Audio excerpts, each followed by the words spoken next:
Welcome back, everybody. Welcome back to the channel. So today I actually recorded this after the video that I'm going to show you guys. I basically just wanted to mention a couple things and yeah, set some stuff straight. So apparently, and I'm sure you guys have already seen it before, but there has been a bot commenting below my videos and they basically say want to be friends.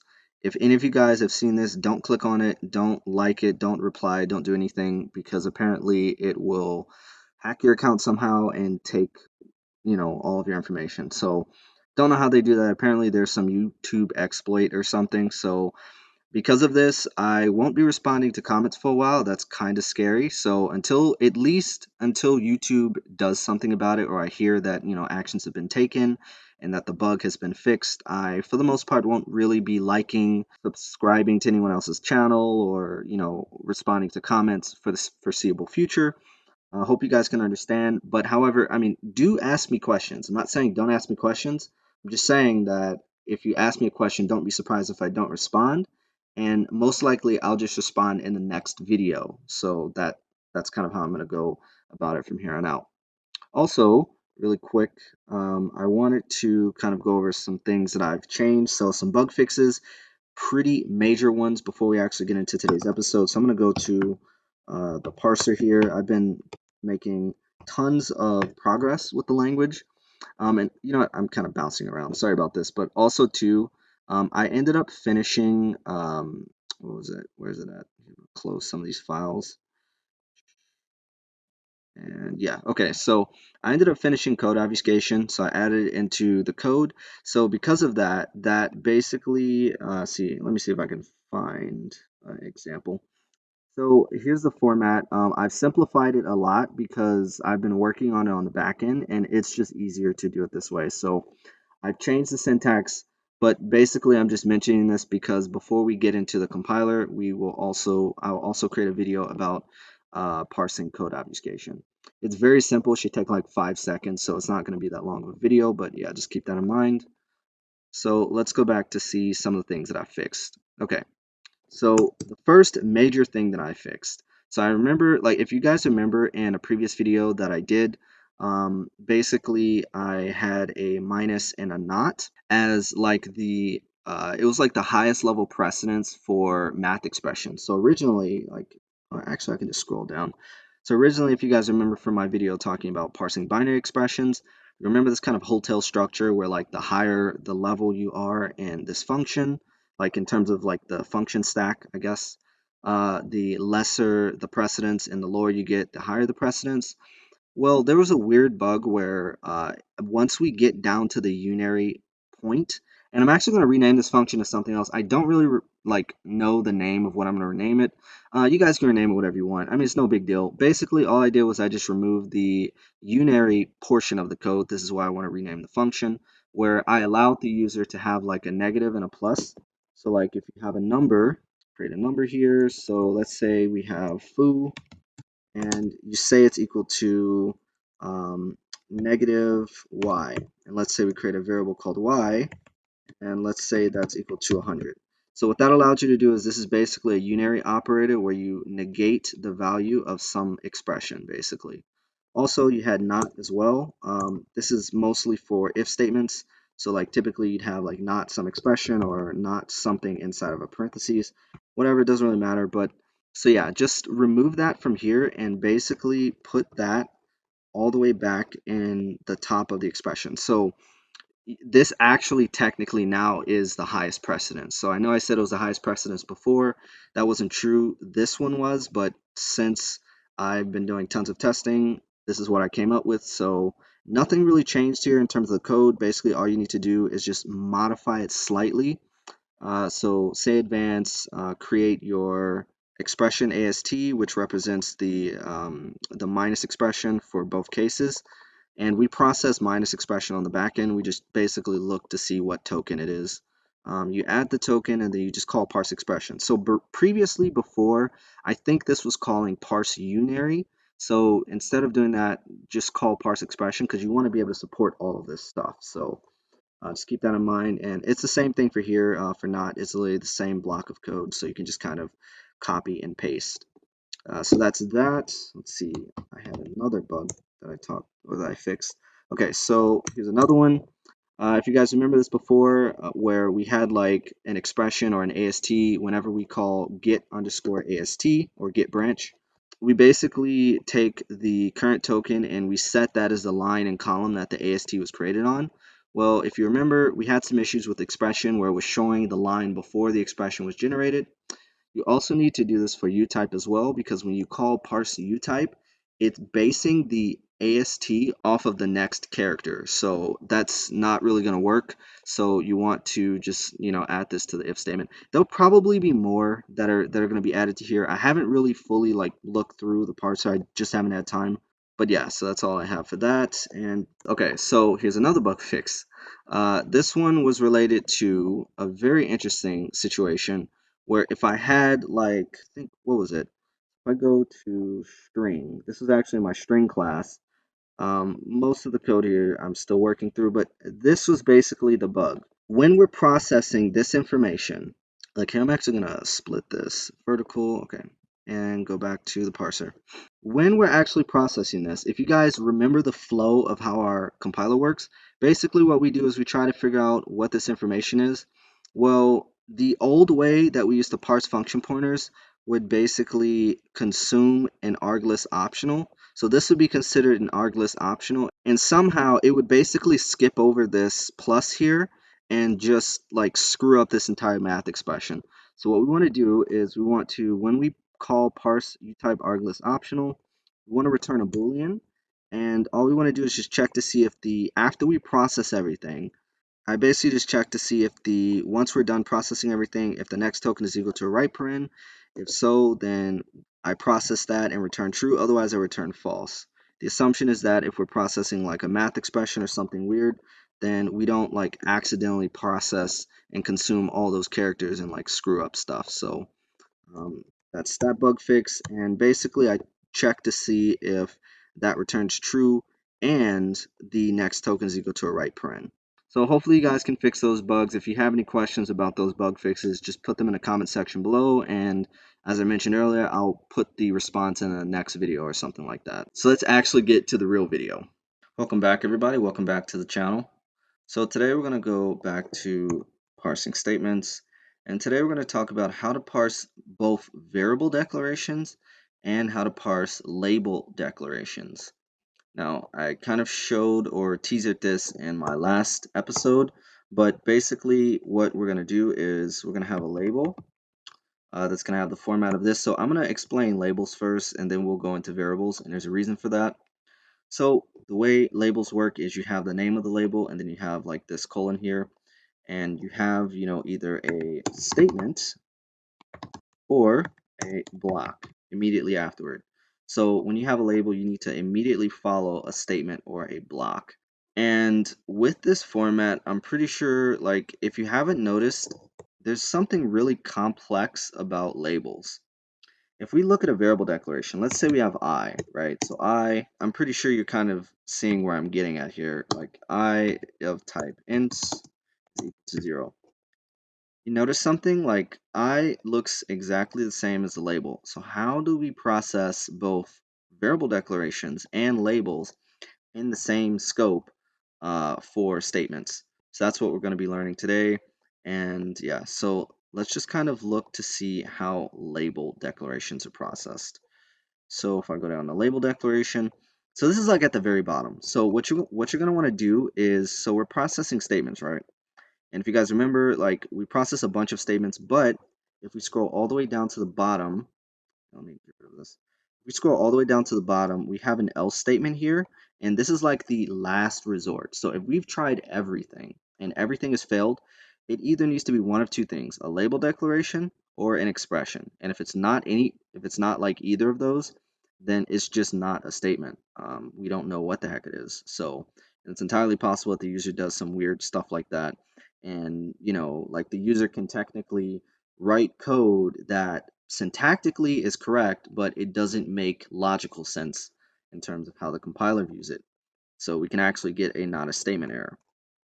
So let's see here. Let's see what we have. Okay, so Up here we have our variable declaration, and we do our check to see if basically a identifier and then a semicolon. And I just remembered I was talking about labels.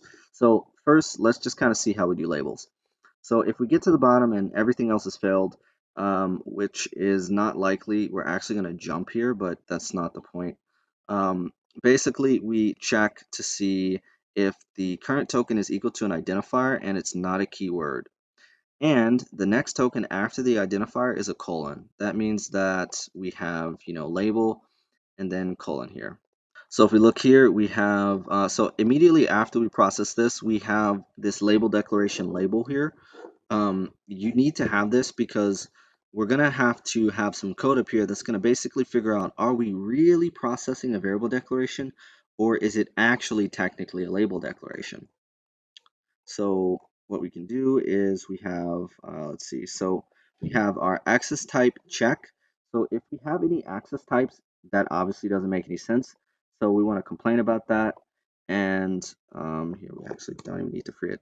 We can complain about the access types. And then of course we return true because we know that we're inside of a label declaration if we're inside of this code here. Now let's see how a label declaration looks. We have in this parse label declaration a branch created called AST label declaration. And of course we want to minus minus our current token. Now this is important because we need to consume the identifier of the label that we're processing. Because when we're processing a label, we're checking to see if the current thing is equal to a label. We're going to be at this point in terms of processing the file. So we just want to go back to the token before it, whatever it is, so that way we can consume it because the expect identifier advances one token. So just want to make sure we do that. Then we expect the colon here, and we don't need it, so that's why I have add token is equal to false. And so after that, we do something a bit weird. So, and there's a reason for this. So if you guys remember, like I said, it either has to be a statement or a block. Well, technically, blocks don't really need to have like curlies, and it's going to process a statement. But the reason why we want to check to see if the next token is equal to a curly brace, and if so, parse a block, otherwise advance one token and parse a statement, is because we need this to be like this on the back end. So this is actually a bug fix that I did, but I mean, it's not a bug fix to you guys because you're learning it for the first time. But just do it this way. We'll see like a long ass time from now why it actually needs to be this way. But this is actually extremely important. So despite it being weird, we check to see if the next token is equal to a left curly.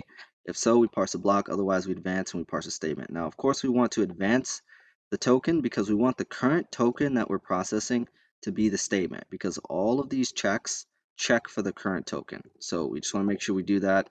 And yeah, so that's how you parse a label declaration. Now let's see how we parse a variable declaration. So we have this variable declaration here. We have this check where we say, is the current token equal to an identifier? And it's not equal to a keyword. And if the next token after that is equal to a colon, or the next token after that is equal to this token here, or if the current token is equal to a storage type, which basically means thread local. So you can technically have thread local variables. Like if we have a thread local I, what that's going to basically do is our compiler is going to create this local variable of I, and once we leave this scope, the local variable technically doesn't exist, like we can't access it, but in terms of like memory and accessing this local variable, it's still alive because thread local variables are technically like global static variables. So it's still there, it's just not accessible to the developer or whoever's programming in our language. So there's that, and let's go back to here. Okay, so if the current token is equal to a storage type, meaning thread local, and after that, the token after thread local is both a identifier and it's not a keyword, and the token after that is equal to, this colon or this token or this token, then we know for a absolute fact that we have a variable declaration, but that's not it. So like there's a couple cases. So now that we're inside of here, we want to be specific and check a certain thing. So if we have a label, right? If we have like a name, and immediately after that we have a colon, then there's a chance that this could be a label declaration. Otherwise, we're just going to assume it's a variable declaration, because you can't have, it doesn't make sense to have a thread local label. Like, that makes no sense. So if we have the thread local, we don't even entertain it. We just assume that it's a variable declaration. We will only consider the possibility if the current token is equal to an actual identifier and the token after that is equal to colon. If it's equal to this character, then I mean that's obviously not going to work. So it has to be equal to that. What we do is we get the current token, we save it, so that way we can reset it for later. We plus plus the current token, we enter protected mode, very important.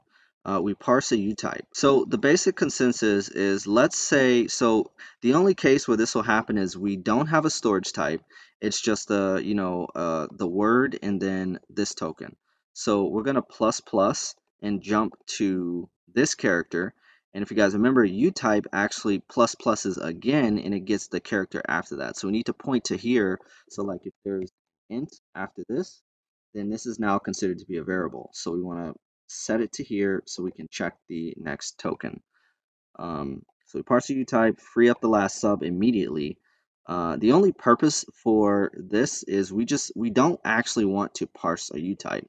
We want to immediately delete it because we just want to check to see what's the next token after we try to attempt parsing a U-type. Like if there's an actual variable here, then we just want to see what's after it, because U-types can be complicated as hell. Like we can have int and then of type whatever, or like maybe not int but like list of type var, just like whatever. So we just want to make sure after we parse a U-type, assuming it's successful or not, we just want to see what it is, and we pass because we don't care about actually what the hell happened. And we want to, here's the kicker. So we want to check to see after we parse our U-type if the next token is equal to an equal sign, a semicolon, or a comma.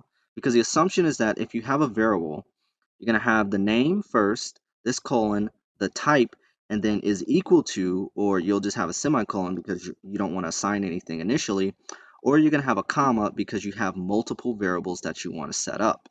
So that's the assumption behind it. And if so, we set the current token equal to the old value, and then we call parse variable declaration.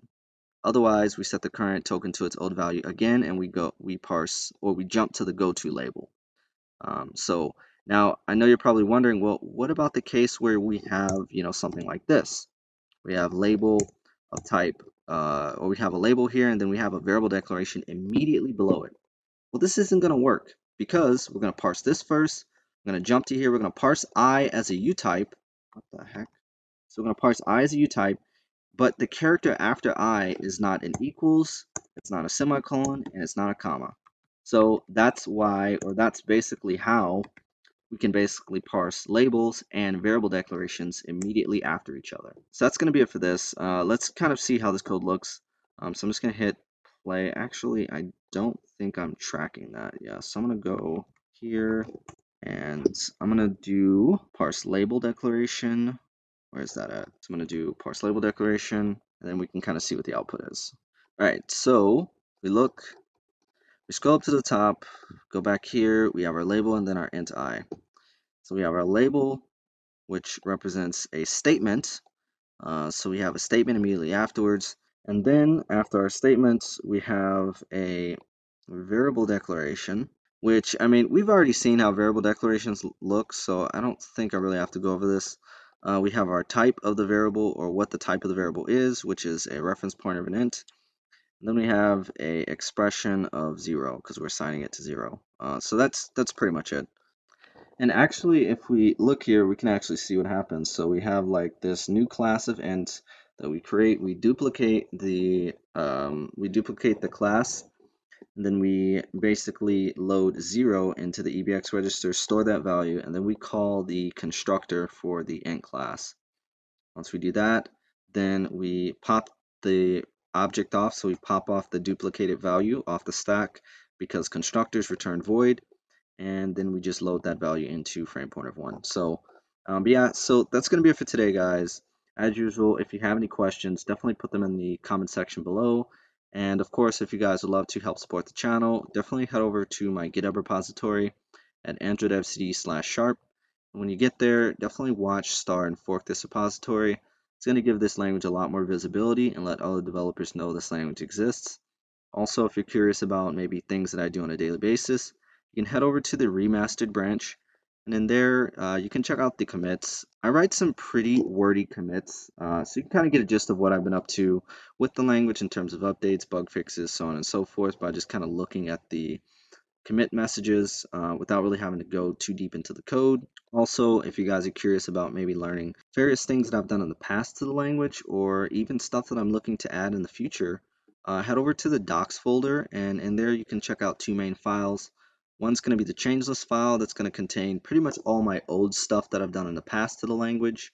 And then you can check out the roadmap file, which not only contains everything that I've already done, but also things that I'm looking to add into the future for this YouTube series and other things like that. So definitely recommend checking out this file. It's very interesting, gives you a lot of insight into the language, and yeah. So that's going to be it for today, guys. As usual, if you guys are new to the channel, definitely consider subscribing. And until next time, I'll see you guys later.